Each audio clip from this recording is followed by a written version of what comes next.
Dacă simți că stomacul tău se răsucește în noduri atunci când viața devine agitată și simți presiune, atunci urmărește acest video în continuare.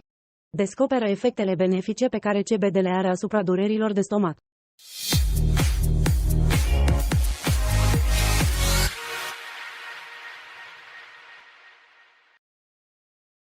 Când apare stresul, sistemul nervos simpatic activează o creștere a hormonului stresului, cortizolul, în fluxul sanguin, provocând răspunsul luptă sau fugă.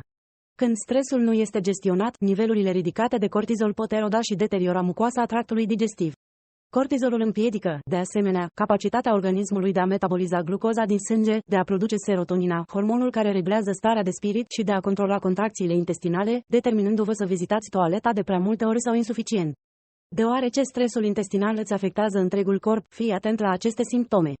Stomac deranjat după masă, diaree sau constipație, crampe sau balonare, arsuri la stomac, reflux de acid, gânduri anxioase recurente care se repetă la nesfârșit, modificări ale dispoziției, depresie, neliniște, incapacitatea de a dormi sau prea mult somn.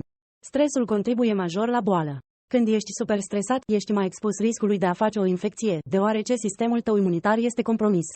Stresul intestinal afectează, de asemenea, ce nutrienți sunt absorbiți de sistemul digestiv. Producția de gaz crește în intestin și slăbește barierele intestinale. Ca rezultat, bacteriile intestinale intră în sânge și provoacă inflamație în organism. Tratament pentru durerea de stomac pe sistem nervos cu ulei CBD. CBD este prescurtarea de la cannabidiol, unul dintre cei peste 100 de fitocannabinoizi identificați care se găsesc în planta de cannabis. CBD nu are aproape nicio psihoactivitate în comparație cu THC, ceea ce îl face o alternativă potrivită pentru cei care nu pot sau nu vor să aibă stări de amețeală. Compusul este consumat în principal prin ulei derivat din cânepă industrială. De asemenea, este frecvent infuzat în diverse produse topice, cum ar fi creme, balsamuri și ungüente.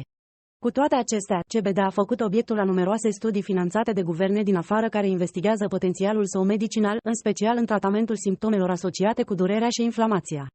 CBD prezintă potențial în tratarea durerii și a inflamației și poate fi capabil să ofere alinare celor care suferă de dureri de stomac sau dureri în părțile laterale ale abdomenului. Cercetările actuale sugerează că efectele analgezice, de ameliorare a durerii, ale CBD provin din creșterea concentrației de neurotransmițători produși în mod natural de organism, în special anandamidă. Anandamida este un endocannabinoid natural care se leagă de receptorii CB1 atunci când organismul simte durere, blocând semnalele să ajungă la creier.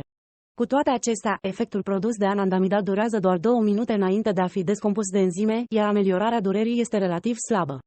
CBD poate ajuta la rezolvarea acestei dileme, deoarece CBD oprește organismul să descompună mai mulți neurotransmițători. Acestea includ dopamina, serotonina, acidul gamma-aminobutiric, noradrenalina și anandamida. Acest lucru poate explica efectele analgezice ale CBD, deoarece anandamida poate persista și oferi ameliorarea durerii fără a fi imediat descompusă de organism. Studiile promițătoare confirmă eficacitatea CBD, așa că vă recomandăm să începeți tratamentul cu un ulei CBD în cazul în care aveți astfel de probleme.